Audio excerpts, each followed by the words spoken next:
కోపాలు చాలండి శ్రీమతి గారు, కొంచెం కూలవ్వండి మేడం గారు.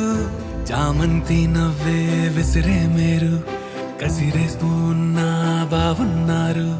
సరదాగా సాగే సమయంలోన మరిచిపోతే బాధ కబురు, వద్దు అంటూ ఆపేదెవరు. కోపాలు చాలండి శ్రీమతి గారు, కొంచెం కూలవ్వండి మేడం గారు.